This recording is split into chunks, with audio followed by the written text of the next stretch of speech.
A released sexually violent predator is now living in southeast Colorado Springs, and his new residence is causing concern for many families in the area. Here are the facts first. Shelwyn Jerome Williams was convicted in 2000 of attempted second-degree sexual assault on two 13-year-old girls. Colorado Springs police are now notifying residents of his new address, which is right next to a middle school. Fox 21's Craig Coffey joins us with what parents have to say about all this. Craig. Lauren, thanks. Now, Williams' criminal history goes back to 1988, including possession, attempted in sale and distribution of a controlled substance, harassment, forgery, and even failure to register as a sex offender.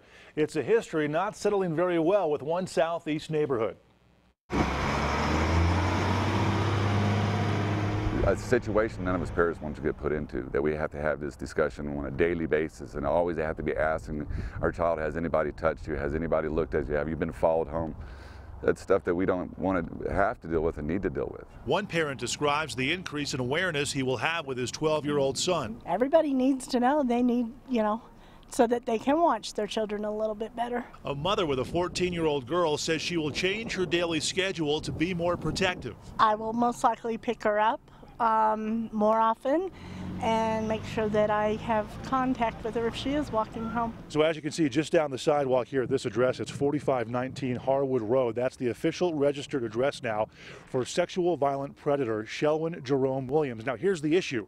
He is only 1, 2, 3 houses down from this middle school, which is Panorama Middle School, which has a lot of parents asking the question, how can this happen? The state's got to have better control where they're putting these type of people out back into the public instead of just, okay, you've done your time, now go out and be amongst the rest of us. We don't know what the contracts say. We don't know the agreements between himself and the correction system. Springs police with the Sand Creek Division say there's more to this case. His parole officer and registered sex offender unit will have control of his circumstance. The CSPD will continue normal protocol with knowing Williams' history and watching for any future acts of unlawfulness. We hope there's no new situation in which we would have to compare. But for police, it's a fine line. While wanting to be aggressive in prevention, they must respect people's rights while honoring the American legal system. Freedom of movement, freedom of assembly, freedom to change one's stripes, perhaps. And, we do consider a person's history, but we also have to consider that people do change. And grace and mercy does exist.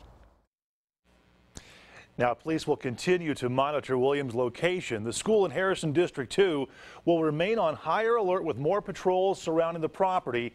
They are sending out notifications to families and students tonight. Joe?